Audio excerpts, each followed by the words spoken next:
Hello everyone. देखिए अपन atomic structure में third number lecture में आगे बात करने वाले हैं। लेक्चर नंबर अपना 132 चल रहा है, ठीक है ना। एटॉमिक स्ट्रक्चर का थर्ड नंबर लेक्चर है। अपन ने इलेक्ट्रोमैग्नेटिक वेव तक बात कर ली थी, मींस फोटो इलेक्ट्रिक इफेक्ट तक अपनी लास्ट बात हो चुकी थी। आज अपन ने बोला था बोर एटॉमिक मॉडल पढ़ेंगे। मैंने पहले भी आपको बोला है कि रिवाइज करके आना है, ठीक है। बोर एटॉमिक मॉडल वगैरह ये जो है ना 11th में भी फोकस करके अपन पढ़ते हैं, 12th में फिजिक्स में भी पढ़ते हैं, तो काफी मिला जुला है। तो इसलिए मैंने पहले स्टेटमेंट वगैरह जो है वो लिख के रखे, जिसे आप जल्दी से नोट कर ले। ज्यादा इसमें समझाने वाला कुछ है नहीं। हाँ, इसके ऊपर न्यूमेरिकल अच्छे से बनेंगे, तो अपन फोकस जो है वो सारा का सारा किस पे करने वाले हैं, न्यूमेरिकल्स पे करने वाले। आइएगा देखते हैं बोर एटॉमिक मॉडल है क्या। उससे पहले मैं आपको एक बात बता दूं, रदरफोर्ड एटॉमिक मॉडल चल रहा था। रदरफोर्ड एटॉमिक मॉडल के जो थे वो एक सबसे इंपॉर्टेंट ड्रॉबैक जो था वो था कि वो परमाणु के स्थायित्व की व्याख्या नहीं कर पाया। रदरफोर्ड का जो एटॉमिक मॉडल है वो परमाणु के स्थायित्व की व्याख्या नहीं कर पाया। क्या कैसे व्याख्या नहीं कर पाया? देखो, उसने बोला कि इलेक्ट्रॉन जो है वो वर्ताकार कक्ष में चक्कर लगाता है, ठीक है साहब। अब मैक्सवेल ये बोलता है कि अगर कोई चार्ज पार्टिकल है, एक्सिलरेटेड हो रहा है, अपन बोलेंगे एक्सिलरेटेड कैसे हो रहा है, वो तो एक नियत वेग से गति कर रहा है। अगर सर्कुलर पाथ में गति करता है तो आपको मालूम है कि उसकी हर पॉइंट पे जो है वो वेलोसिटी की डायरेक्शन चेंज होती है। हर पॉइंट पर वेलोसिटी की डायरेक्शन क्या होती है, चेंज होती है। अभी अगर ये यहाँ पे इलेक्ट्रॉन है तो टेंजेंट ड्रॉ करो, वेलोसिटी की डायरेक्शन इधर आएगी। जैसे ही यहाँ पे पहुंचे तो वेलोसिटी की डायरेक्शन ये आ गई, तो वेलोसिटी की डायरेक्शन चेंज हुई ना। Velocity is a vector quantity, सदिश राशि है, तो सदिश राशि के परिमाण में तो चेंज नहीं हो रहा है लेकिन दिशा में परिवर्तन हो रहा है, ठीक है। तो इसलिए इसको क्या बोलते हैं, त्वरित है। आप फिजिक्स में भी पढ़ते हो कि एक निश्चित वेग से गति करने वाला कण वर्ताकार पथ में जो होता है वो त्वरित होता है। तो उसका रीजन यही है कि उसकी डायरेक्शन क्या होती जाती है, वेलोसिटी की डायरेक्शन क्या होती जाएगी, चेंज होती जाएगी। तो मैक्सवेल ये बोलता है कोई भी चार्ज पार्टिकल अगर एक्सेलरेटेड होता है तो वो एनर्जी क्या करता है, लूज करता है। एनर्जी क्या करता है, ऊर्जा का क्या करता है, उत्सर्जन करता है। अगर ऊर्जा का उत्सर्जन करेगा तो ये इस टाइप से यहां से इलेक्ट्रॉन चला था, तो पहले ऐसा आएगा। एनर्जी अगर लॉस करता जाएगा तो उससे सर्कुलर पाथ की रेडियस क्या होती जाएगी, कम होती जाएगी। और एक कंडीशन ऐसी आएगी जब वो किसमें, सर्पिलाकार, स्पाइरल या सर्पिलाकार पथ में गति करते हुए किसमें गिर जाना चाहिए, नाभिक में गिर जाना चाहिए। क्या इलेक्ट्रॉन कभी नाभिक में गिरता है? क्या नहीं गिरेगा। अगर इलेक्ट्रॉन नाभिक में नहीं गिरता है इसका मतलब ये वाला ड्रॉबैक तो है ना। इसीलिए जो है फिर कौन आया, Niels Bohr, bore atomic model. कौन आएगा, बोर एटॉमिक मॉडल। अब अपन इसके बारे में बात करने वाले हैं। तो ड्रॉबैक समझ में आ गया, मैंने बोला था आप पढ़ लेना, मैं एक्सप्लेन कर दूंगा, मैंने एक्सप्लेन कर दिया है।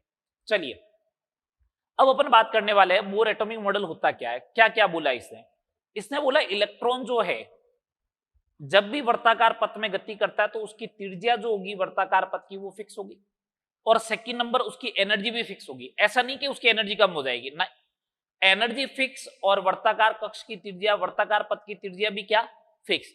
उन वर्ताकार पथ को जिनकी त्रिज्या और एनर्जी, ऊर्जा फिक्स होती है उनको अपन बोलते हैं कक्षा, कोश या ऊर्जा स्तर। कक्षा, कोश या ऊर्जा स्तर बोलते हैं। कक्षा का मतलब ऑर्बिट। ऑर्बिट अगर जब भी नाम लो तो आप बोलोगे 1 2 3 4, और ऑर्बिट का सिंबल जो होता है वो होता है एन।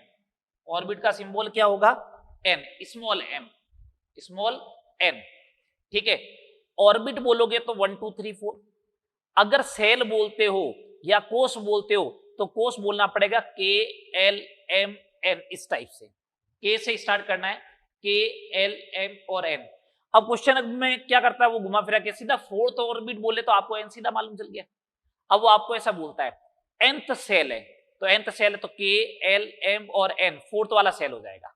आ रही बात समझ में? तो सेल जब भी बोलेगा तो के एल एम एन बोलेगा, ऑर्बिट या कक्षा बोलेगा तो 1 2 3 4 बोलेगा, ठीक है। आगे आइएगा, आगे मैंने बोला है आद्य अवस्था क्या होती है, ग्राउंड स्टेट। क्या बोलते हैं इंग्लिश में इसको, ग्राउंड स्टेट। तो ग्राउंड स्टेट जो होती है जीएस बोलेंगे जिसे अपन। ग्राउंड स्टेट होती है एन बराबर 1, जहां पे ऊर्जा क्या होती है, न्यूनतम। जहां पे ऊर्जा क्या होती है, जहां पे ऊर्जा न्यूनतम होती है उसे बोलते हैं ग्राउंड स्टेट या आद्य अवस्था। तो ये ग्राउंड स्टेट होगी। एक्साइटेड स्टेट, आद्य अवस्था से ऊपर वाले जितने भी कोष होंगे, जितने भी सेल होंगे, जितने भी कक्षा होगी, उनको अपन क्या बोलेंगे? Excited state. तो n बराबर क्या होगा इनके लिए? 2 3 4 5। n बराबर 2 होता है तो ये फर्स्ट एक्साइटेड स्टेट है, फर्स्ट ES का मतलब एक्साइटेड स्टेट। n बराबर 3 होगा तो कौन सी एक्साइटेड स्टेट हो जाएगी? सेकंड। n बराबर 4 होगा तो थर्ड। इस टाइप से सो ऑन चलता रहेगा। ये थर्ड एक्साइटेड स्टेट इस टाइप से चलता रहेगा। ठीक है बात? ये बात हो गई फर्स्ट पॉइंट। तो फर्स्ट पॉइंट ये हो गया कि परमाणु जब भी इलेक्ट्रॉन में परमाणु में इलेक्ट्रॉन नाभिक के चारों ओर निश्चित त्रिज्या और ऊर्जा के वर्ताकार कक्ष में चक्कर लगाता है, उन वर्ताकार कक्ष को जो है, वर्ताकार पथ को अपन क्या बोलते हैं? कक्षा, कोष या ऊर्जा स्तर बोलते हैं। ग्राउंड स्टेट, इसका मतलब मिनिमम एनर्जी लेवल, न्यूनतम ऊर्जा स्तर n बराबर 1। ठीक है। जब भी इलेक्ट्रॉन वर्ताकार पथ में चक्कर लगाता है, तो देखिए जब इलेक्ट्रॉन वर्ताकार पथ में चक्कर लगाता है तो ये तो हो गया नाभिक और ये हो गया इलेक्ट्रॉन, इनके बीच में कौन सा आकर्षण बल लगेगा? इलेक्ट्रोस्टेट का, स्थिर वैद्युतिकी का लगेगा। और वो स्थिर वैद्युतिकी का आकर्षण बल क्या होता है? K(Q1Q2)/r²। ये देखो K(Q1Q2)/r²। ये किसके बराबर होना चाहिए? सर्कुलर पाथ में, वर्ताकार पथ में गति करता तो बाहर की तरफ भी एक धक्का लगता है, नहीं तो फिर तो ये इलेक्ट्रॉन जाके नाभिक में गिर जाना चाहिए, लेकिन गिरा नहीं ना। गिरा नहीं, इसका मतलब क्या होगा? बाहर की तरफ एक धक्का लग रहा है, उसके बाहर की तरफ भी उसको एक खींच रहा है। उस खींचने वाले बल को क्या बोलते हैं? सेंट्रीफ्यूगल फोर्स, अभिकेंद्रीय बल। वो अभिकेंद्रीय बल क्या होगा? mv²/r के बराबर। अच्छा, K(Q1Q2)/, तो मैंने कहा देखो किस किस के बीच में फोर्स लग रहा है? नाभिक और इलेक्ट्रॉन के बीच में। नाभिक का आवेश क्या होता है? नाभिक में प्रोटॉन कितने होते हैं? Z। नाभिक में प्रोटॉन कितने होते हैं? Z। और एक प्रोटॉन का चार्ज कितना होता है? E। इलेक्ट्रॉन का E का मतलब 1.6 इंटू 10⁻⁻19। प्रोटॉन का चार्ज भी तो ये होता है 1.6 इंटू 10⁻⁻19। तो ये हो गया ZE, और ये इलेक्ट्रॉन के बीच में चार्ज हो गया तो ये हो गया E। तो Q1 की वैल्यू रख दी मैंने ZE, Q2 की वैल्यू रख दी E/r²। तो ये बन गया क्या? KZE²/r² is equal to mv²/r। ठीक है, इसको मैंने बॉक्स में बंद कर दिया क्योंकि फॉर्मूला है, काम आएगा। आगे मैंने ये बोला, नील्स बोर ये बोलता है कि इलेक्ट्रॉन ऐसे हर किसी सर्कुलर पाथ में रिवॉल्व नहीं कर सकता है, केवल उन्हीं सर्कुलर पाथ में, केवल उन्हीं वर्ताकार पथ में चक्कर लगाएगा जिसमें उसका कोणीय संवेग किसका इंटीजर हो? h/2π का क्या होना चाहिए? h/2π का इंटीजर होना चाहिए। तो कोणीय संवेग होता है mvr, वो किसका इंटीजर होना चाहिए? nh/2π या h/2π का इंटीजर होना चाहिए, जहां n की वैल्यू 1 2 3 ऐसे रहेगी। h क्या है? h प्लैंक कांस्टेंट है। ठीक है, अब देखो इसको ये चीज मालूम थी, अगर ऐसा कोई स्टेटमेंट नहीं बोला कि इलेक्ट्रॉन जो है वो वर्ताकार पथ में चक्कर लगाता है तो ऊर्जा के बारे में कुछ न कुछ बोलना पड़ेगा। नहीं बोलूंगा तो फिर तो रदरफोर्ड वाला ड्रॉबैक वापस आ जाएगा, मैक्सवेल पकड़ लेगा। मैक्सवेल क्या बोलेगा कि अच्छा इलेक्ट्रॉन सर्कुलर पाथ में रिवॉल्व कर रहा है तो एक्सेलरेटेड हो रहा है, एक्सेलरेटेड हो रहा है तो इसका मतलब क्या होगा? एनर्जी लॉस करेगा, एनर्जी लॉस करेगा तो ये स्पाइरल या सर्पिलाकार पथ बनेगा, और स्पाइरल पाथ बनेगा तो इलेक्ट्रॉन लास्ट में जाके नाभिक में गिर जाना चाहिए, लेकिन ऐसा नहीं होता है। तो इसने एक बात बोली कि जब इलेक्ट्रॉन जो है वो एक निश्चित कक्षा में अगर चक्कर लगाता तो ऊर्जा का लॉस नहीं करेगा। अब मेरे को तो समझ में नहीं आता है, ये बोर्स बोलता है मेरे को तो समझ में नहीं आता, लेकिन ऊर्जा का लॉस तो नहीं करेगा। इसको मालूम था अगर मैंने ऐसा नहीं बोला तो मेरा मॉडल फेल हो जाएगा, तो इसने ये बोल दिया कि इलेक्ट्रॉन अब अगर नाभिक के चारों ओर चक्कर लगाता है तो उसकी ऊर्जा जो रहती है वो फिक्स रहती है, वो ऊर्जा का कोई भी न तो उत्सर्जन करता है और न ही अवशोषण करता है। देखो इलेक्ट्रॉन जब एक निश्चित कक्षा में चक्कर लगाता है तो न तो ऊर्जा उत्सर्जित करता है और न ही ऊर्जा क्या करेगा? अवशोषित करता है। बात क्लियर? चले आगे बात करते हैं। Next point 5th number. अब सुने बात को, मैं एक सिंपल सी बात बता रहा हूं। अगर मेरे को सपोज करो ग्राउंड फ्लोर से सेकंड फ्लोर पे जाना है, ग्राउंड फ्लोर से सेकंड फ्लोर पे जाना है, तो आप जाओगे, थकोगे या नहीं थकोगे? बताओ, थकोगे ना। फिर वहां पे जाके आपको बैठ के पानी पीना पड़ेगा, और आपको बोले 10 राउंड करो, तो 10 राउंड करोगे तो फिर तो आपको कुछ खाना भी पड़ेगा। अरे यार भूख लगी, क्यों? इसका मतलब ऊर्जा की जरूरत होती है। तो जब भी अगर निम्नतम ऊर्जा स्तर से उच्चतम ऊर्जा स्तर, मतलब नीचे से अगर ऊपर जाएगा ऐसे, तो उस कंडीशन में उसको ऊर्जा की क्या होगी, आवश्यकता होगी। और ऊपर से नीचे आते तो अपन फटाफट आता है ना, ऊपर से नीचे आते तो अपन फटाफट आता है, इसका मतलब ऊर्जा क्या होती है, रिलीज होती है। तो देखो, अगर ये देखो, ये न्यूनतम ऊर्जा स्तर है, ग्राउंड स्टेट को मैंने अभी भी समझाया था, ग्राउंड स्टेट उसको बोलते हैं जो न्यूनतम ऊर्जा स्तर हो। तो अगर ये न्यूनतम ऊर्जा स्तर से उच्चतम ऊर्जा स्तर में जाना है, मतलब नीचे से ऊपर जाना है, तो ऊर्जा क्या करेगा, अवशोषित करेगा। तो मैंने देखो एक फोटोन दे दिया, एक क्वांटा दे दिया, तो ये क्या हो गई, ऊर्जा अवशोषित हो गई। क्या हो गई, ऊर्जा अवशोषित। ठीक है, आगे देखो, यहां पे मैंने इलेक्ट्रॉन को उच्च ऊर्जा स्तर से निम्न ऊर्जा स्तर में भेजा है। उच्च ऊर्जा स्तर से निम्न ऊर्जा स्तर में आएगा तो ऊर्जा क्या करेगा, उत्सर्जन। ऊर्जा का उत्सर्जन हो या अवशोषण हो, ऊर्जा का उत्सर्जन हो या अवशोषण हो, वो किस फॉर्मेट में होगा, क्वांटा के रूप में होगा। और अपन को मालूम है क्वांटा की एनर्जी क्या होती है, एच न्यू। तो En2 माइनस En1 किसके बराबर होगा, एच न्यू के बराबर होगा। ये En2 माइनस En1 कैसे लिख दिया, मान लो इसकी एनर्जी 2 है, इसकी एनर्जी 4 है, तो ऊर्जा अवशोषित कितनी होगी, 2। तो ये डिफरेंस आ गया 2 का डिफरेंस आ गया, एच न्यू के बराबर कर दो। इसकी 6 है, इसकी 4 है, तो 2 का डिफरेंस आ गया, ये इसके बराबर कर दो। बस डिफरेंस को बराबर करना है। ये बोर एटॉमिक मॉडल की कुछ परिकल्पनाएं की थी उसने, और इसी के बेसिस पे इसने क्या कैलकुलेट किया, radius, velocity and energy of electron. तो अब अपन उनके बारे में बात करते हैं, क्वेश्चन वहां से आने के चांसेस होते हैं। ठीक है बात, आइएगा।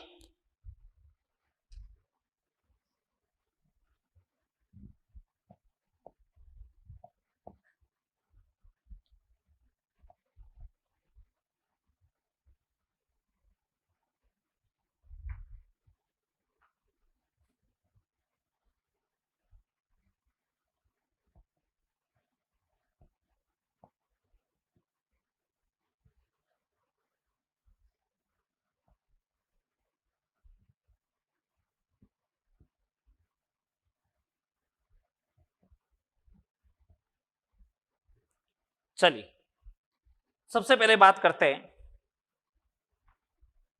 रेडियस ऑफ ऑर्बिट, कक्षा की त्रिज्या, कक्षा की त्रिज्या के बारे में बात करते हैं। ठीक है, चलिए समझिए कक्षा की त्रिज्या क्या होगी, कैसे फॉर्मूला डिराइव करना है। तो मैं तो सिंपल सा बोलूंगा कि KZ² R is equal to mv²। पहला पॉइंट ये हो जाएगा। कैसे, यहाँ पे R था, इधर R² था, कैंसिल आउट हो गया ना। चलो, सेकेंड नंबर पॉइंट क्या था, mvr is equal to NH/2π। तो एक काम करो, यहां से v की वैल्यू लेके आओ, NH/2πm इंटू r। ये वाली वैल्यू v की यहाँ पे रख दो। ये वाली वैल्यू अगर यहाँ पे पुट करोगे तो क्या आ जाएगा, KZE²/R is equal to n²h² एक r से एक r कैंसिल, तो r बराबर n²h²/4π² अच्छा, एक m भी तो था, एक m से एक m कैंसिल हो गया, n²h²/4π²kmze²। इस वाले फॉर्मूले को याद रखना, इस वाले फॉर्मूले को याद रखना। मैं एक ही फॉर्मूला बोल रहा हूं जिसको याद रखना है, इस वाले फॉर्मूले को याद रखना है, n²h²/4π²kmze²। अब अगर ये फॉर्मूला याद रहा तो देखो, इसमें h कांस्टेंट है, 4 कांस्टेंट, पाई कांस्टेंट, k कांस्टेंट है, इलेक्ट्रोस्टैटिक कांस्टेंट मालूम है ना, 9 × 10⁹ m mass of electron, e charge of electron, z क्या है, वेरिएबल है। तो इन सब की अगर वैल्यू पुट की जाए तो Rn बराबर, Rn का मतलब nth ऑर्बिट की रेडियस जो आएगी वो 0.529 n²/z और किस में आ जाएगी, एंगस्ट्रॉम में आ जाएगी। ये लो फॉर्मूला बन गया। अब इस फॉर्मूले को क्या करना है, याद रखना है। Rn बराबर 0.529 n²/z, इस वाले फॉर्मूले को क्या करना है, आपको याद रखना है। बात आ गई समझ में। सब कुछ बनेगा जो इसी के ऊपर बनेगा, न्यूमेरिकल वगैरह सब जो बनेंगे अब इसके ऊपर बनेंगे। चले, अभी क्वेश्चन बता देंगे। मैं पहले थोड़ा सा यहाँ पे आपको ग्राफ का आइडिया देता हूँ, ग्राफ का आइडिया देता हूँ, इसके ऊपर हो सकता है ग्राफ भी पूछे जाए। मैं एक बस रेडियस वाले में ग्राफ बना रहा हूँ, बाकी वेलोसिटी वगैरह में अपना आप आइडिया चल जाएगा। बेसिक मैथ्स के अंदर, फिजिक्स के अंदर जो टॉपिक है बेसिक मैथ्स, उसके अंदर आपने इसके बारे में पढ़ा होगा, ठीक है, कि ग्राफ कैसे बनते हैं। मैं आपको एक बेसिक आइडिया देता हूं, जो ग्राफ के क्राइटेरिया दे रखे हैं ना, वो आप लिखना सीख जाओ तो आपको मालूम चल जाएगा ग्राफ आएगा कैसे। जैसे मैं कुछ ग्राफ बनाने वाला हूं, ठीक है। अब ग्राफ देखो कैसे बनेंगे। मैंने आपसे सबसे पहला ग्राफ बोला, कि आपको ग्राफ बनाना है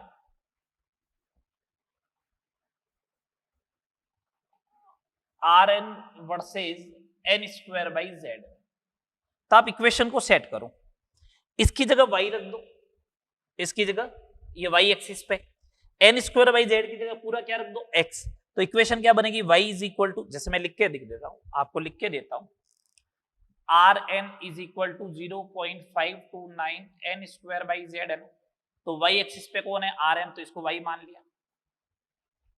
एक्स एक्सिस पे क्या है, एन स्क्वायर बाई जेड, तो ये हो गया y इज इक्वल टू, ये कुछ नंबर है, into X, y is equal to M X आ गया।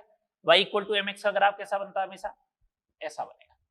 और ज्यादा दिमाग लगाकर क्वेश्चन पूछा जाए तो ये m है, m किसको रिप्रेजेंट करता है, स्लोप को, तो ये हो गया थीटा, तो टेन थीटा हो जाएगा स्लोप, और स्लोप किसके बराबर, 0.529 के बराबर। बात आ रही समझ में? चलो आगे बात करते हैं। सेकंड ग्राफ, अगर आपसे ग्राफ ऐसा पूछ लिया जाए, आर एन वर्सेज एन का, इसका मतलब कांस्टेंट क्या है, जेड, जेड को क्या रखना है, कांस्टेंट। तो आप ये काम करो, आर एन की जगह हो गया वाई, 0.529 अपॉन जेड को रखो कांस्टेंट, एन की जगह रख दिया एक्स, तो एक्स स्क्वायर, ये हो गया। तो ये तो हो गया कांस्टेंट, इसको छोड़ो, वाई इक्वल टू क्या बना, x square, y is equal to क्या बना, एक्स स्क्वायर। तो ये तो ऐसी इक्वेशन हो गई ना, x square equal to y. इसका मतलब कौन सा ग्राफ बनेगा, पैराबोला। कौन सा ग्राफ बनेगा, पैराबोला का ग्राफ बनेगा। आ रही बात समझ में? अगर पैराबोला का ग्राफ बनेगा तो पैराबोला में बस आपको एक चीज ध्यान रखनी है, पैराबोला में आपको चीज क्या ध्यान रखनी है, पैराबोला का मुंह हमेशा उधर खुलता है, पैराबोला का मुंह हमेशा उधर खुलेगा जिसकी पावर कम हो। पावर कम किसकी है, वाई की या एक्स की, देखो वाई की, तो वाई की तरफ मुंह खुलेगा, इसका मतलब ग्राफ ऐसा आएगा। समझ में आ गई बात, मुंह ऐसे खुलेगा, ये होता तो ऐसा है, मैंने आधा बनाया तो ये मुंह ऐसे खुलेगा। समझ में आ रही बात, पैराबोला का मुंह हमेशा उधर खुलेगा जिधर पावर कम दे रखी है। थर्ड नंबर ग्राफ देखो, और कैसे ग्राफ बन सकते हैं। थर्ड नंबर का ग्राफ मैंने लिया आपको,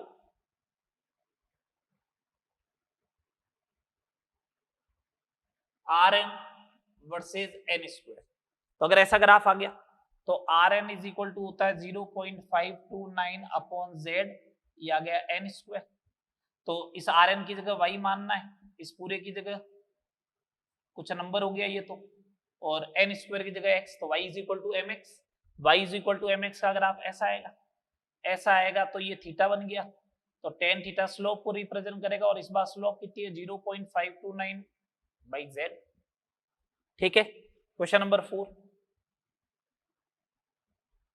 ग्राफ नंबर 4, अगर आपसे ऐसा पूछ ले, आर एन वर्सेज जेड का ग्राफ बताओ, एन कांस्टेंट है, तो वाई आर एन बराबर फॉर्मूला क्या है, 0.529 into Z square into 1 by N. तो ये तो क्या बन गया, कांस्टेंट, तो are N is equal to या Y is equal to 1 by X, Y is equal to 1 by X, इसका मतलब X Y is equal to constant, इसका मतलब क्या बनेगा, हाइपरबोला। और हाइपरबोला का ग्राफ कैसा होता है, ऐसा, बोलो समझ में आ रही है बात। तो ये चार ग्राफ जो बनने वाले थे वो मैंने सारे बता दिए, एन का, एन स्क्वायर का, ठीक है ना, एन स्क्वायर बाई जेड का, जेड का, 1 बाई जेड का पूछ ले हद से, ये लो, ये r N versus 1 by z का ग्राफ हो गया। तो मैंने क्या किया, आर एन बराबर 0.529 एन स्क्वायर बाई जेड, तो 1 बाई जेड को क्या मानना है, एक्स, तो y इज इक्वल टू क्या हो गया mx, y is equal to mx आ गया तो ग्राफ ऐसा बनेगा, ये हो जाएगा थीटा, तो टेन थीटा किसके बराबर हो जाएगा 0.529 जेड स्क्वायर के बराबर हो जाएगा। बोलो हाँ या ना, समझ में आ रहे ग्राफ। तो ये बेसिक फिजिक्स में थे ग्राफ सारे अपने मेडिकल पॉइंट ऑफ व्यू से, लेकिन मैंने आपको सारा आइडिया दे दिया, ठीक है बात। चलिए अब आगे, ये रेडियस का फॉर्मूला हो गया rn। अब देखते हैं इसके ऊपर क्वेश्चन वगैरह कैसे बनेंगे।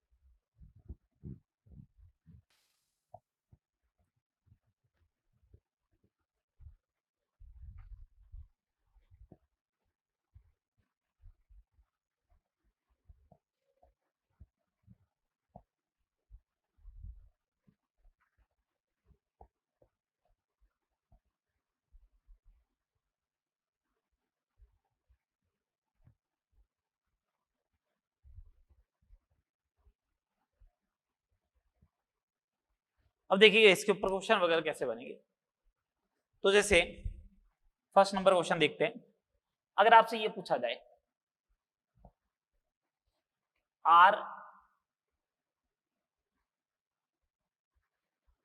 r1 of the h,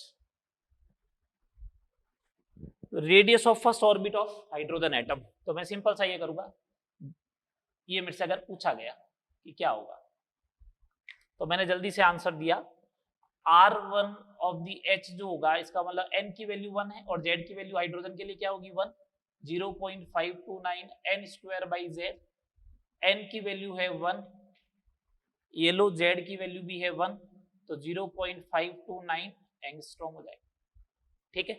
second number question, simple simple से क्वेश्चन बनेंगे। सेकेंड नंबर क्वेश्चन मेरे से ऐसे पूछ ले, He प्लस के द्वितीय कोश की परिधि बताओ।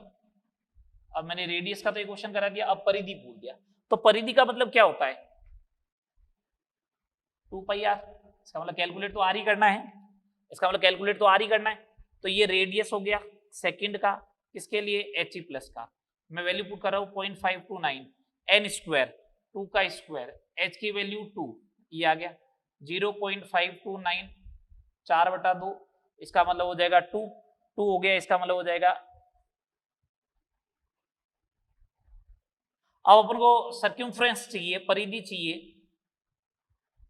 तो परिधि के लिए क्या आएगा 2πr 2 into pi into are 1.058, आप इसको ऐसे लिख सकते हो। अब पाई की वैल्यू क्या होगी 3.14, इसको 3 मानो तो 6 पॉइंट समथिंग कुछ आ जाएगी, तो 6 पॉइंट समथिंग वाला क्या हो जाएगा अपना आंसर हो जाएगा। ये दो क्वेश्चन। तीसरा क्वेश्चन ऐसा बन सकता है, तीसरा क्वेश्चन मैं बता रहा हूं, अब करवा नहीं रहा हूं, परिधि की जगह मैंने पहला रेडियस दिया, दूसरा परिधि दिया, तीसरा ये पूछ सकता बताओ व्यास कितना होगा, तो व्यास कैलकुलेट करना डायमीटर, तो क्या करना रेडियस कैलकुलेट करके उसका डबल कर देना, व्यास आ जाएगा। चौथा क्वेश्चन ऐसे बन सकता है, बोले बताओ उसका क्षेत्रफल बताओ, क्या बताओ क्षेत्रफल बताओ, तो क्षेत्रफल क्या होता है किसी वर्ताकार पथ का पाई आर स्क्वायर, तो आर कैलकुलेट कर लो पाई आर स्क्वायर कर लो। चार क्वेश्चन समझ में आ गए, आगे और देखो। मेरे से थर्ड नंबर क्वेश्चन ये पूछा गया, ऐसा पूछे radius first radius for hydrogen, या ऐसे पूछ ले for hydrogen atom r1 raise to r2 raise to r3, ये पूछ लिया। तो सिंपल सी बात है, हाइड्रोजन के लिए जेड हो गया फिक्स, तो मेरे को मालूम है ना rn जो होता है, rn जो होता है वो डायरेक्टली प्रोपोर्शनल टू होता है Z square by n square by z के, ठीक है। तो r1 raise to r2 raise to r3 करना है तो z फिक्स है, तो n स्क्वायर 1 का स्क्वायर रेस टू 2 का स्क्वायर रेस टू 3 का square means 1 raise to 4 raise to 9, ये हो जाएगा। ऐसे पूछा जा सकता है, ऐसे भी पूछा जा सकता है, r1 of hydrogen raise to r2 of He plus raise to r3 of Li plus 2, ऐसे पूछ लिया। इसका क्या होगा, तो n स्क्वायर बाई जेड के होना चाहिए, तो n square by Z, n square 1 का square upon z1, n square 2 का स्क्वायर डिवाइड बाई 2, 3 का स्क्वायर डिवाइड बाई 3, ये होगा n स्क्वायर बाई जेड से। तो 1 रेस टू 2 रेस टू 3 ऐसे पूछ लेगा। समझ में आ रही है बात? और क्वेश्चन देखो, अगला क्वेश्चन ऐसे पूछ सकता है, मैंने ऐसा बोल दिया कि R2 of hydrogen is x angstrom, value भी हो सकती है, मैं तो x एक मान रहा हूं पैरामीटर, तो मेरे से ऐसा पूछ ले radius of third orbit of beryllium plus 3 कितनी होगी। जब भी ऐसा क्वेश्चन आए, आगे भी क्वेश्चन आएंगे वेलोसिटी वगैरह में, तो उन क्वेश्चन को करने का टेक्निक क्या होता है, उनको करने का तरीका क्या रखना है। आप तो ये बोलो Rn जो होता है वो डायरेक्टली प्रोपोर्शनल टू होता है n² बाई z के, यही होता है। तो जब हाइड्रोजन की बारी आई तो हाइड्रोजन की रेडियस कितनी दे रखी है, x is directly proportional to n², 2 का स्क्वायर डिवाइड बाई 1। इसकी मेरे को कैलकुलेट करनी है, r is directly proportional to n², 3 का स्क्वायर डिवाइड बाई z कितना, बेरिलियम का 4, दोनों को डिवाइड कर दो तो x by r is equal to 4 divide by 9 by 4, तो x by r is equal to 16 by 9, तो r is equal to 9 by 16x, याद है 9 बाई 16x। समझ में आई बात? आगे देखो, मेरे को अगर ऐसा भी पूछ ले Li+2 के लिए, Li+2 के लिए तृतीय एवं द्वितीय कक्षा के बीच की दूरी बताओ, कि मध्य की दूरी बताओ, ऐसा क्वेश्चन पूछ ले। बहुत सिंपल क्वेश्चन है, बस आपको समझना है कि सर त्रिज्या, पढ़ाई, दूरी वगैरह पूछ रहे हैं, इनको कैसे टैकल करें। तो देखो एक सिंपल सा मैं डायग्राम बनाता हूं, ये हो गया आपका न्यूक्लियस, ये हो गया फर्स्ट ऑर्बिट, ये हो गया सेकंड ऑर्बिट, और ये हो गया थर्ड ऑर्बिट। यहां से लेके यहां तक क्या हो गई, R3 थर्ड ऑर्बिट की रेडियस, और यहां से लेके यहां तक सेकंड ऑर्बिट की रेडियस। इसका मतलब आपसे पूछा क्या, ये वाली डिस्टेंस ही तो पूछी है, ये वाली डिस्टेंस कैसे कैलकुलेट करोगे, R3 minus R2, R3 minus R2 से कैलकुलेट हो जाएगी। तो R3 माइनस R2 कैलकुलेट करना है तो 0.529 n² 3 का स्क्वायर डिवाइड बाई लिथियम है ना, तो लिथियम है तो 3 माइनस 0.529 2 का square divide by 3 n² by z। तो कॉमन आ रहा है कुछ, तो क्या कॉमन आया, ये 9 माइनस 4 हो गया 5, 0.529 इंटू 5 डिवाइड बाई 3 कितना बन जाएगा, देखो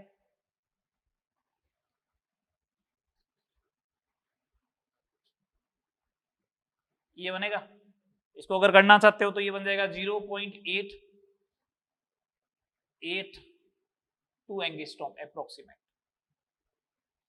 R3 माइनस R2 ये बन जाएगा 0.882 एंगस्ट्रॉम।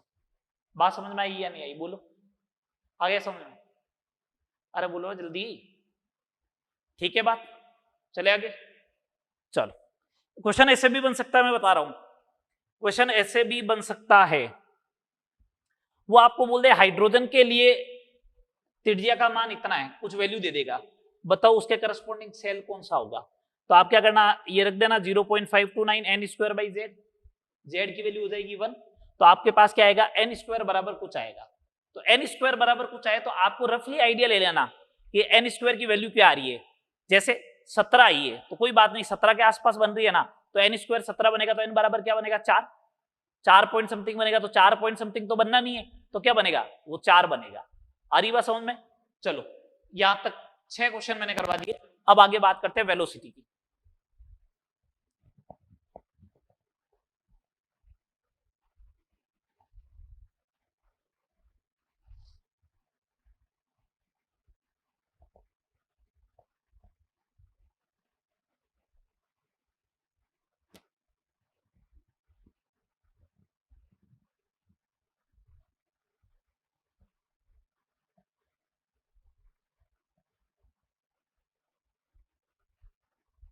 चलिए नेक्स्ट देखिए, सेकंड वेलोसिटी ऑफ इलेक्ट्रॉन।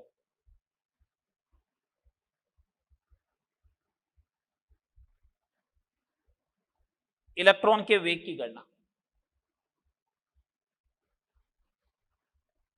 बहुत सिंपल है, मैंने आपको एक फॉर्मूला जो बोला था बॉक्स में बंद किया था, बस उसको ध्यान रखना है। mvr इज इक्वल टू क्या होता है, nh अपॉन 2 पाई, बस v बराबर क्या हो जाएगा, nh upon 2 pi m into r. R की वैल्यू रख रहा हूं मैं, सीधी देख लो। आर की वैल्यू क्या थी, n square h square upon 4 pi square k m z e square. ये लो, एक NH से एक NH गया, ठीक है, तो Vn बराबर क्या आएगा, देखो 2 से 2 गया, एक पाई से एक पाई गया, m से m गया, 2 पाई के z e square upon NH। ये Vn का फॉर्मूला हो गया। अगर ये Vn का फॉर्मूला आ गया तो 2 पाई के ई स्क्वायर सब कांस्टेंट है, h कांस्टेंट है, इन सब की वैल्यू अगर मैं रख देता हूं तो Vn बराबर होगा 2.186 into 10⁻⁶ Z by n metre पर सेकंड। ये फॉर्मूला बनेगा। अगर कोई सेंटीमीटर में पूछता है तो 10 की पावर क्या हो जाएगी, 8। मीटर को सेंटीमीटर में कन्वर्ट कर लोगे या नहीं करोगे, बोलो, हो जाएगा कन्वर्ट। चलो फिर देखते हैं इसके ऊपर न्यूमेरिकल ग्राफिकल क्या रिप्रेजेंटेशन होता है।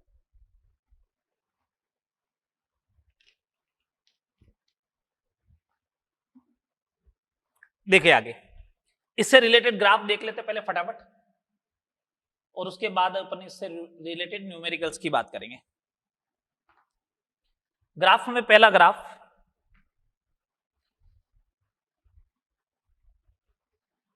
Vn वर्सेस, अगर आपसे पूछा जाए Z का ग्राफ, तो आप तो इक्वेशन लिखो।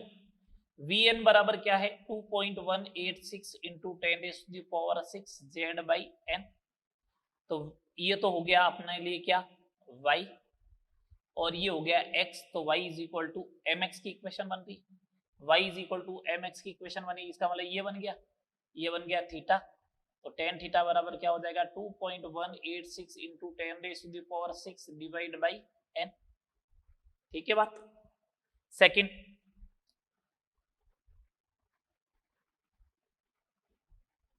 Vn वर्सेज n का पूछ ले, तो Vn is equal to 2.186 into 10⁻⁶ Z by n। तो इसको तो मान लो y is equal to 1/x, y is equal to 1/x, इसका मतलब हाइपरबोला का ग्राफ बनेगा। हाइपरबोला का ग्राफ बनेगा तो ग्राफ ऐसा बनेगा। थर्ड, ग्राफिकल में अगर थर्ड की बात करें, Vn वर्सेज 1/n का ग्राफ पूछ ले, Vn वर्सेज 1/n का, तो सिंपल सा Vn इज इक्वल टू क्या होता है, 2.186 10⁻⁶ Z बाई n। 1/n को क्या मानना है, x मानना है, तो y is equal to mx। ये लो, ये हो गया थीटा, तो tan theta is equal to 2.186 into 10⁻⁶ into z, ये स्लोप आ जाएगी। चलो एक ग्राफ और देख लो, फोर्थ नंबर ग्राफ ऐसा पूछ ले, Vn और Z बाई n का, तो Vn इज इक्वल टू होता है 2.186 इंटू 10⁻⁶ Z बाई n। तो ये हो गया y is equal to m into x. ये लो, ये थीटा आ गया, तो tan थीटा किसके बराबर होगा, 2.186 इंटू 10⁻⁶ के बराबर होगा।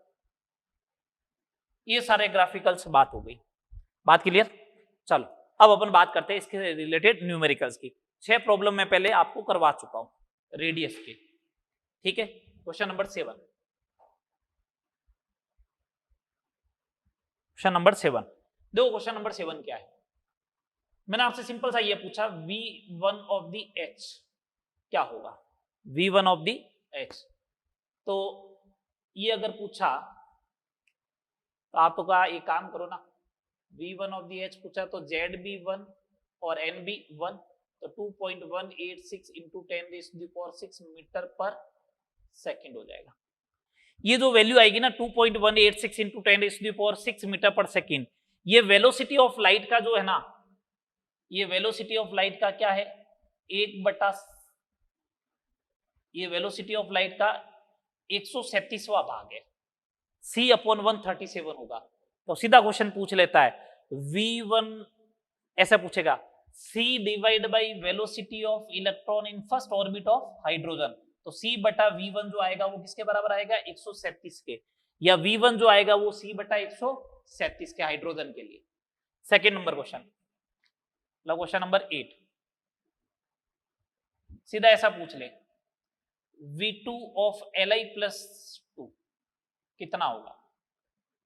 वैल्यू पूछना not a difficult task, value पूछ रहा है तो कोई बड़ा टास्क नहीं है, फॉर्मूला याद है तो वैल्यू पुट कर दो, z और n ही तो पुट करना है। करना क्या है, V2 ऑफ Li+2, z बोलो 3, n बोलो 2, बस हो गया काम। 2.186 into 10⁶, z by n, z3 divide by 2, ठीक है, तो ये हो जाएगा 1.0 है ना, 93 into 3 into 10⁶ metre per second.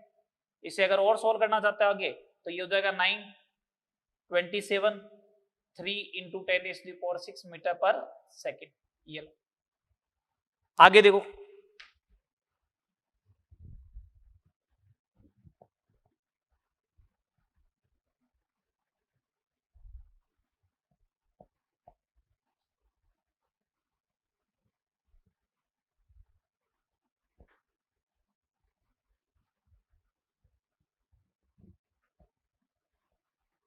Question number 9 देखो, रेशियो का देखते हैं इस बार क्वेश्चन।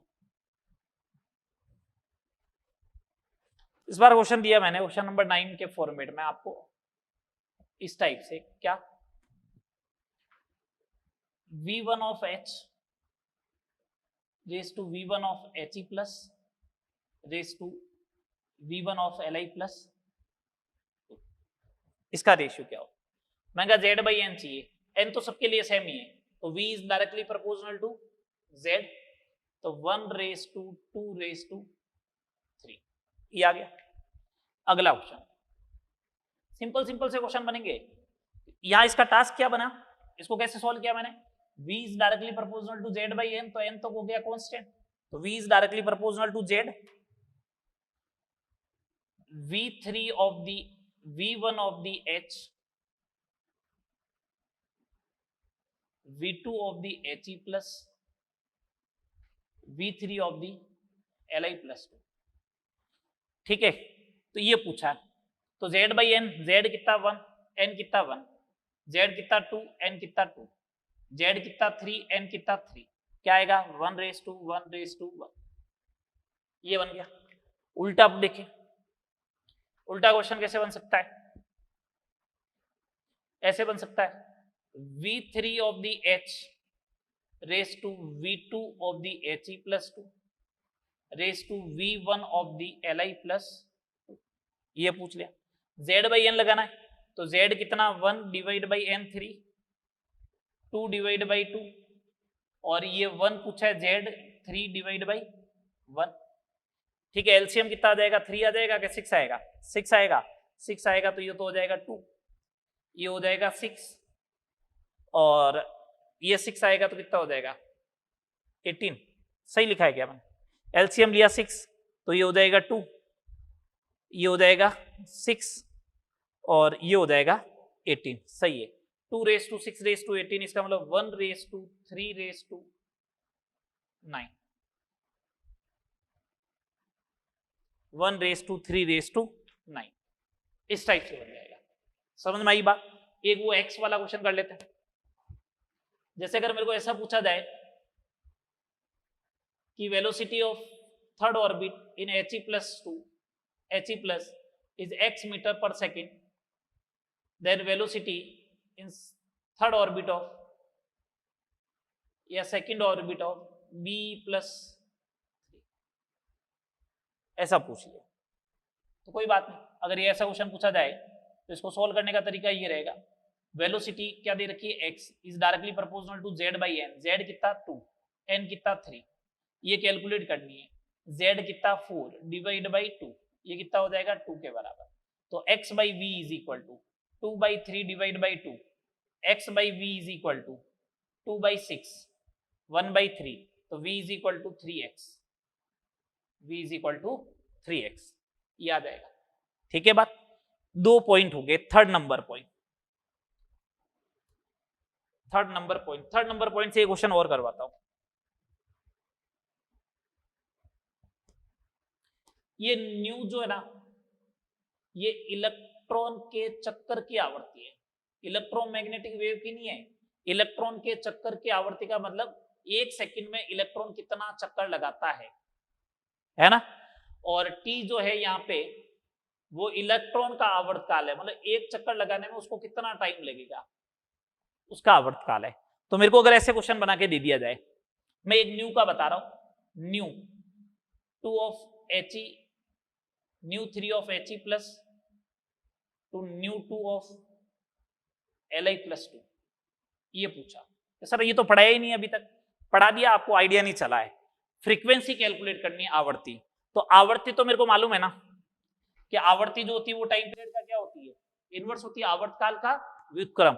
आवर्तकाल देखो, मैंने कहा वेलोसिटी होती है 2 pi r upon time t, तो टी बराबर क्या होगा 2 pi r divide by v, तो t is directly proportional to r by v, t n is directly proportional to r n by v n. अब देखो t n, r n किसके directly proportional to है, n square by z के, और v n किसके, z by n के, तो t n is directly proportional to n cube by z square हो जाएगा, ये लो। और फ्रीक्वेंसी न्यू एन चाहिएगी तो वो डायरेक्टली प्रोपोर्शनल टू हो जाएगी z square upon n cube के। जो चाहिए वो कैलकुलेट कर लो, मैंने तो एक क्वेश्चन लिखा है, ठीक है। तो न्यू एन चाहिए तो directly proportional to z square upon n cube हो जाएगा, तो मैं लगा रहा हूं फॉर्मूला। इस पहले वाले के लिए जेड स्क्वायर, हीलियम का जेड स्क्वायर कितना 2 का स्क्वायर अपॉन एन क्यूब 3 का क्यूब, न्यू 2 लिथियम के लिए जेड स्क्वायर कितना 3 का स्क्वायर अपॉन एन क्यूब 3 का 2 का क्यूब, तो ये 2 raise to the power 5 upon 3 raise to the power 5, 2 raise to the power 5 कितना होता है 32, और 3 रेज टू द पावर कितना होता है 243, ये लो आ गया। आया समझ में या नहीं है, सिंपल सा क्वेश्चन था देखो, ठीक है। चलो आगे देखो, अब बात करते हैं इलेक्ट्रॉन के ऊर्जा की।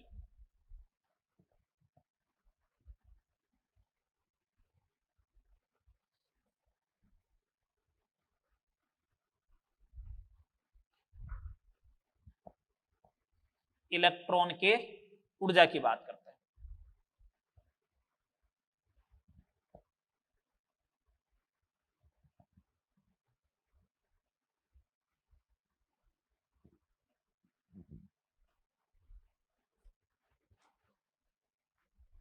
एनर्जी ऑफ इलेक्ट्रॉन, इलेक्ट्रॉन की ऊर्जा, ठीक है। एनर्जी ऑफ इलेक्ट्रॉन की अगर अपन बात करें तो देखो क्या होगा, टोटल एनर्जी की बात करो, कुल ऊर्जा की, टोटल एनर्जी या कुल ऊर्जा, वो होगी काइनेटिक एनर्जी, गतिज ऊर्जा, प्लस पोटेंशियल एनर्जी मतलब स्थितिज ऊर्जा, ये लो।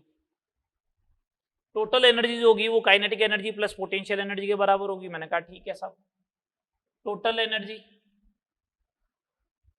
Is equal to kinetic energy half mv², ये लो। आकर्षण का बल होता है तो पोटेंशियल एनर्जी स्थितिज ऊर्जा होती है माइनस में k q1 q2 by r होती है, ये लो माइनस में लिख दिया। हाफ mv² बराबर q1 होता है जेड ई, q2 होता है ई, तो k z e square by r हो गया, ये टोटल एनर्जी ई होगी। आगे बात समझ में, अब सुनना बात को ढंग से, बात को ढंग से सुने। आपको मालूम है ना mv² जो होता है वो k z e square by r के बराबर होता है बराबर। तो इस mv² की जगह k z e square by r लिख दो, e बराबर half k z e square by r minus k z e square by r, तो ये आधा है ये पूरा है, तो ई एन बराबर माइनस का half k z e square by r n, ये बन गया। इस आर एन की वैल्यू पुट कर दो आप, माइनस का 1/2 k z e square by r N N square h square upon 4 pi square k m z e square, तो इसको अगर मैं सॉल्व करूंगा तो ई एन बराबर माइनस का 2 pi square k square m z square e raise to the power 4 n square h square, यही तो बनेगा। 4 पाई स्क्वायर हो गया, के स्क्वायर हो गया, एम आ गया, जेड स्क्वायर हो गया, ई रेस टू दी पावर 4। ठीक है, ये फॉर्मूला आ गया। याद रखना है क्या, कोई जरूरी नहीं है। अब इन सब की वैल्यू अगर पुट कर दी जाए तो ई एन बराबर माइनस का 13.6 Z square upon N square electron volt आ जाएगा। ठीक है, एक एनसीईआरटी में मेंशन कर रखा, उसको ध्यान रखे। ई एन बराबर माइनस का आर एच, क्या दे रखा है, r h z square upon N square, और ये जूल में दे रखा है।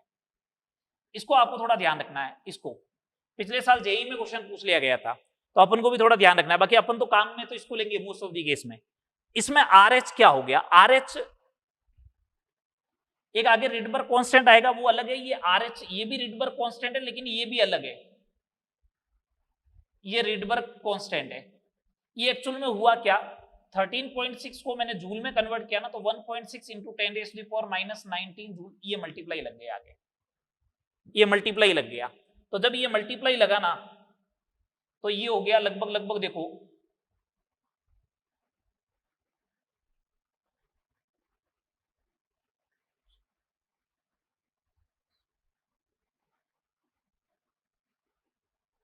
ये लो,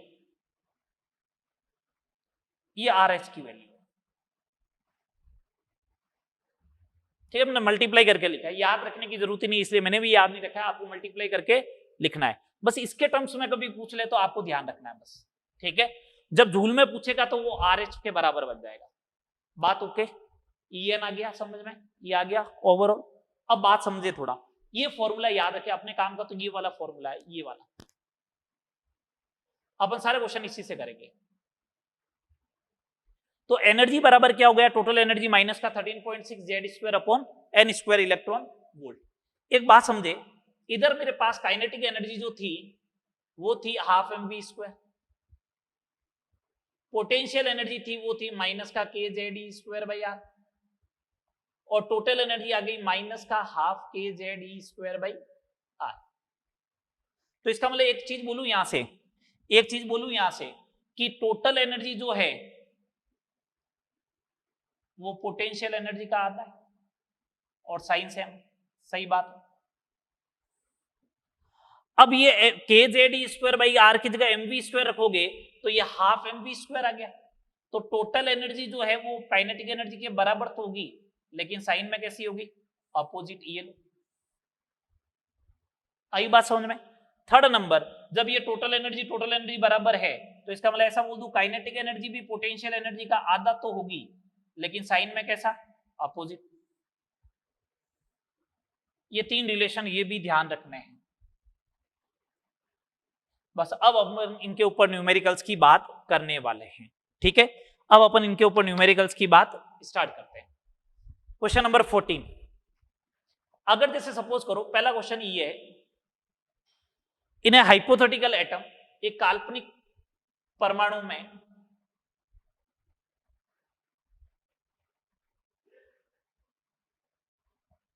इलेक्ट्रॉन की कुल ऊर्जा -10 इलेक्ट्रॉन वोल्ट है, तो kinetic energy and potential energy ज्ञात करो। ये पहला क्वेश्चन इसी से रिलेटेड है। तो सिंपल सी बात हो जाएगी कि पोटेंशियल एनर्जी जो होती है वो टोटल एनर्जी का 2 टाइम्स होती है, तो potential energy is equal to minus का 20 इलेक्ट्रॉन वोल्ट। ठीक है, काइनेटिक एनर्जी जो होती है वो half of the potential energy होती है, तो काइनेटिक एनर्जी हो जाएगी 10 इलेक्ट्रॉन वोल्ट। बोलो हाँ या ना। ठीक है, बात क्लियर। ये पहला क्वेश्चन है। क्वेश्चन नंबर 15, आपसे ये पूछ ले कि E2 ऑफ H कितना होगा,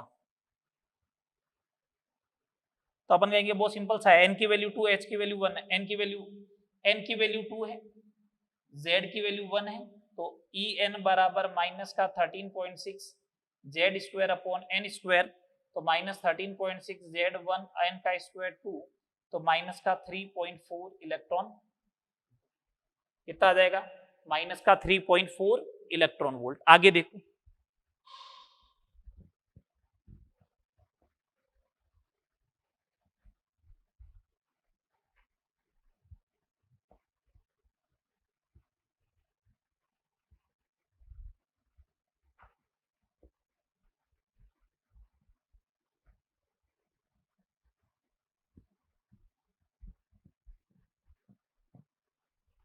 नेक्स्ट देखिए क्वेश्चन नंबर 16।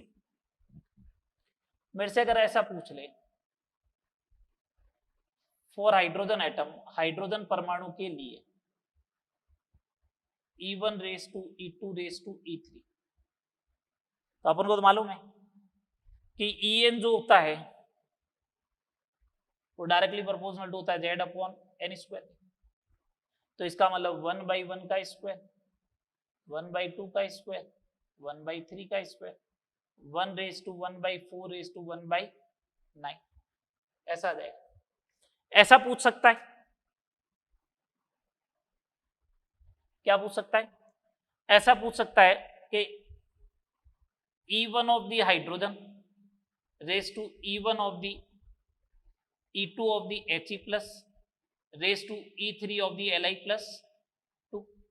अगर ऐसा पूछे तो उस कंडीशन में क्या करना है आपको, उस कंडीशन में आपको करना है कि देखो z square upon N square, z कितना है 1 का स्क्वायर अपॉन एन स्क्वायर 1 का स्क्वायर, जेड स्क्वायर 2 का स्क्वायर अपॉन एन का स्क्वायर 2 का स्क्वायर, 3 का स्क्वायर रेस टू 3 का स्क्वायर, क्या बनेगा 1 रेस टू 1 रेस टू 1। ठीक है, अगला question, question number 18। Question number 18 ऐसे बन सकता है, अगर मेरे को ऐसा बोला जाए कि E2 of the H is equal to x electron volt, ठीक है, तो ऐसे पूछा जा सकता है E4 ऑफ Li प्लस 3 कितना होगा, इस टाइप का क्वेश्चन पूछा। तो इस टाइप का जब भी क्वेश्चन पूछे तो देखो कैसे टैकल करें, वही En is directly proportional to Z square upon n square electron volt के डायरेक्टली प्रोपोर्शनल टू आएगा, या यूनिट हटा दो। तो x is equal to n की वैल्यू, Z की वैल्यू 1 का स्क्वायर अपॉन 2 का स्क्वायर, ये लो, ये energy E is equal to, इधर आओ, तो इधर आया Z का स्क्वायर 3 का स्क्वायर डिवाइड बाई 4 का स्क्वायर, तो x by e is equal to 1/4 और ये हो गया 9/16, तो x by e is equal to हो जाएगा 4/9, तो E इज इक्वल टू हो जाएगा 9/4x, 9/4x। समझ में आ रही है बात, बोलो हाँ या ना, आ रहा समझ में, चले आगे। ये हो गए एनर्जी से रिलेटेड क्वेश्चन, मैंने सारे लगभग करा दिए, ठीक है। इस टाइप से क्वेश्चन पूछ ले, डायरेक्ट क्वेश्चन ऐसे ही पूछ ले, हीलियम के लिए He प्लस के लिए तृतीय कक्षा में उपस्थित इलेक्ट्रॉन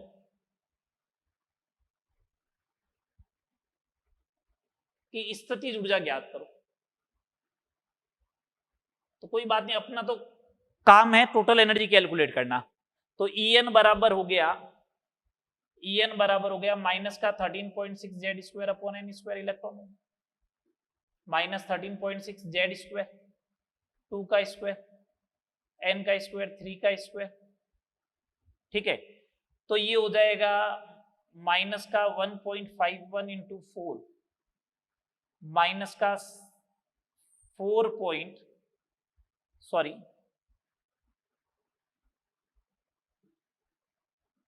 ये आएगा क्या En, तो पोटेंशियल एनर्जी हो जाएगा इसका डबल,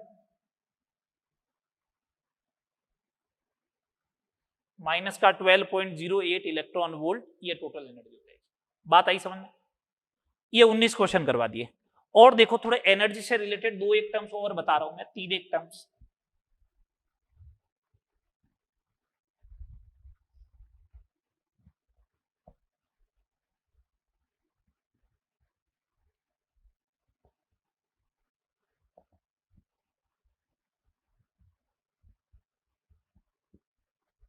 चलिए,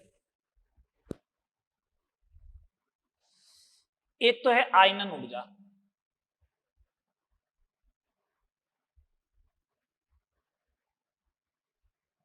आयोनाइजेशन एनर्जी।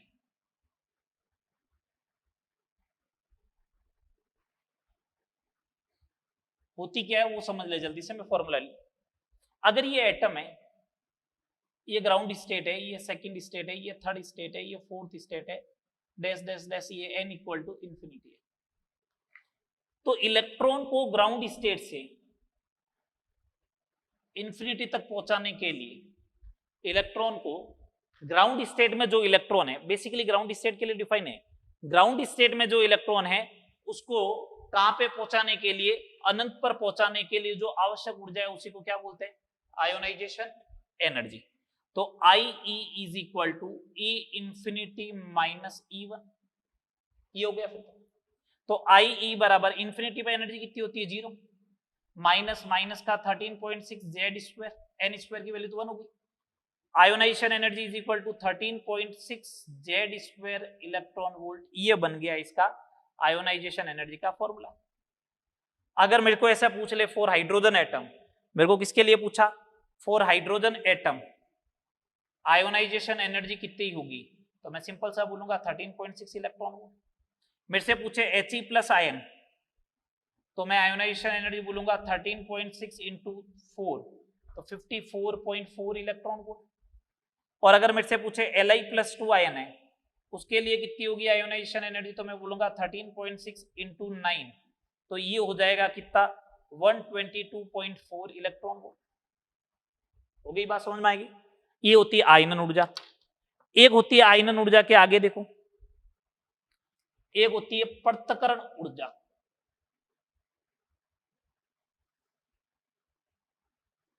सेपरेशन एनर्जी बोलते हैं भैया। अगर इसमें अगर आपको वोल्टेज चाहिए ना कि विभव कितना होगा आयनन विभव, तो इसमें से ई हटा देना। आयनन विभव चाहिए तो ई हटा देना, और विभव दे रखा और ऊर्जा चाहिए तो ई जोड़ देना, बस यही है पृथक्करण ऊर्जा, सेपरेशन एनर्जी। मतलब पृथक करना, कहां से पृथक करना है वो देख ले बस। ये न्यूक्लियस हो गया, ये फर्स्ट सेल, ये सेकंड सेल, ये थर्ड सेल, ये fourth cell is equal to ये n equal to infinity. First cell को छोड़ के, प्रथम कोष को छोड़ के, उसके अलावा कहीं पे भी हो, उससे इलेक्ट्रॉन को कहां पे पहुंचाना है, अनंत पे पहुंचाना है, तो उसे क्या बोलते हैं, सेपरेशन एनर्जी।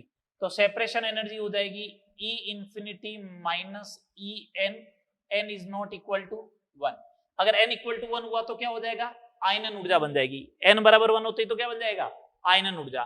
तो एस ई बराबर minus minus plus 13.6 Z square upon N square, where n is not equal to 1। Question कैसे बनेगा, अगर आपको ऐसा बोल दें Li प्लस 2 के द्वितीय कोश में या द्वितीय कक्षा में उपस्थित इलेक्ट्रॉन को पृथक करने के लिए आवश्यक विभव ज्ञात करो। विभव पूछा है, ऊर्जा नहीं पूछी है, कोई बात नहीं, पहले ऊर्जा ज्ञात कर लो। तो मैंने कहा कि इसका मतलब तो ये हो गया कि सेपरेशन एनर्जी बराबर 13.6 Z square upon N square. 13.6 Z square कितना, 3 का स्क्वायर 9, कौन सी कोर्स में, द्वितीय कक्षा में, तो ये हो गया 3.4 इंटू 9, कितना हो जाएगा, ये तो आ गई एनर्जी। विभव चाहिए, तो विभव चाहिएगा तो एनर्जी में से ई हटा दो, 30.6 वोल्ट आ जाएगा। कितना आ जाएगा, 30.6 volt.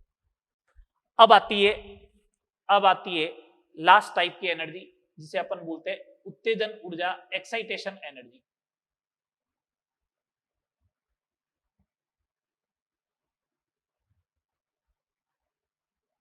Excitation energy, excitation energy का मतलब क्या होता है,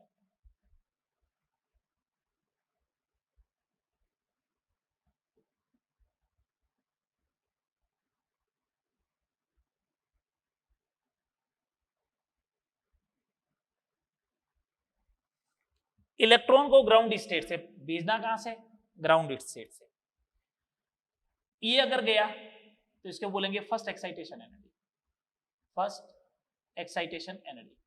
इलेक्ट्रॉन यहां से अगर यहां गया तो इसे बोलेंगे सेकेंड एक्साइटेशन एनर्जी। तो एक्साइटेशन एनर्जी जो होती है वो ये होती है En minus E1, En minus E1 होगी। अगर जैसे फर्स्ट एक्साइटेशन एनर्जी चाहिए तो E2 माइनस E1 हो जाएगा। सेकेंड एक्साइटेशन एनर्जी चाहिए तो E3 माइनस क्या हो जाएगा, E1 हो जाएगा। इस टाइप से हो जाएगा।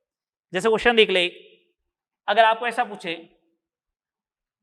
हाइड्रोजन परमाणु में उपस्थित इलेक्ट्रॉन के लिए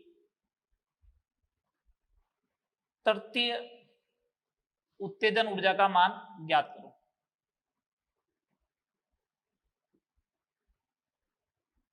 ये अगर पूछ लिया तो इसका मतलब क्या होता है वो देख लेते हैं। तृतीय उत्तेजन ऊर्जा का मतलब थर्ड एक्साइटेशन एनर्जी का मतलब ये होगा क्या, E4 माइनस E1। अब E4 कैलकुलेट कर लो।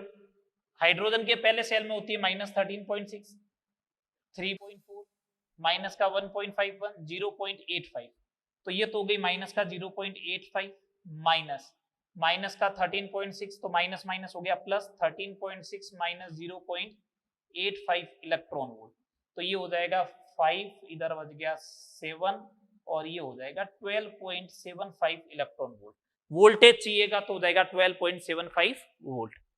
तो ये ऊर्जा से रिलेटेड जितने भी पॉइंट थे ये मैंने आपको सारे क्लियर कर दिए। बात क्लियर है सारी? तो 3 चीजें पढ़ ली अपने, बोर एटॉमिक मॉडल पढ़ लिया, इलेक्ट्रॉन जिस ऑर्बिट में रिवॉल्व करता है उसकी रेडियस हो गई, वेलोसिटी हो गई इलेक्ट्रॉन की, और इलेक्ट्रॉन की एनर्जी आ गई। ठीक है बात? एक बात ध्यान रखें, मैं बोल रहा हूं पहले सेल में मैंने एनर्जी बोला है हाइड्रोजन के लिए माइनस 13.6 इलेक्ट्रॉन की, दूसरे में माइनस 3.4, फिर कम होती जा रही, कम होती जा रही, कम होती जा रही। इसका मतलब जैसे जैसे एन की वैल्यू बढ़ेगी, एन की वैल्यू बढ़ेगी, इसका मतलब नाभिक से दूर जा रहे हो। जैसे जैसे एन की वैल्यू बढ़ेगी तो ऊर्जा का आंकिक मान घटता जाएगा, न्यूमेरिकल वैल्यू बढ़ती है। देखो 13.6 से 3.4, 1.51, 0.85 आंकिक मान घटता है, लेकिन नेगेटिव में वैल्यू कम होना, इसका मतलब एक्चुअल वैल्यू क्या होती है, बढ़ती है। इसका मतलब वास्तविक मान क्या होता है, बढ़ता है। ये नीट 2013 का क्वेश्चन है। ठीक है, कि जैसे जैसे आप नाभिक से दूर जाओगे तो ऊर्जा क्या होगी, तो उसमें लिखा था ऊर्जा का वास्तविक मान बढ़ता है। तो सही बात है, न्यूमेरिकल वैल्यू कम हो रही है लेकिन वास्तविक मान क्या होगा, बढ़ेगा। ठीक है बात, यहां तक करें। नेक्स्ट क्लास के लिए आपको टास्क दे रहा हूं, स्पेक्ट्रम पढ़ क्या है। ठीक है, मैं स्टार्ट करूंगा स्पेक्ट्रम होता क्या है, कौन कौन से टाइप होते हैं, फिर हाइड्रोजन स्पेक्ट्रम, उसकी वेवलेंथ का फॉर्मूला, उसके बाद dual nature of matter means de Broglie wavelength, और उसके बाद हाइजेनबर्ग का अनिश्चितता का सिद्धांत। यहां तक आपको करना क्या है। ठीक है बात, तो यहां तक करे अच्छे से। देखो मैंने आज भी सीक्यू क्वेश्चन करवा दिए। कल वाले में 2 लेक्चर जो पढ़ाए थे, कल वाला लेक्चर 1 और उससे पहले वाला 1 जो लेक्चर पढ़ाया था उसमें 12-13 क्वेश्चन मैं आपको करवा चुका हूं। इसका मतलब 35 क्वेश्चन तो मैंने करवा ही दिया ना एटम में अभी तक। 35 का डबल आप कर दो 70। वही तरीका, स्टेज फर्स्ट स्टेज लास्ट। ठीक है, यहां तक करे, मिलते हैं नेक्स्ट क्लास में। ओके।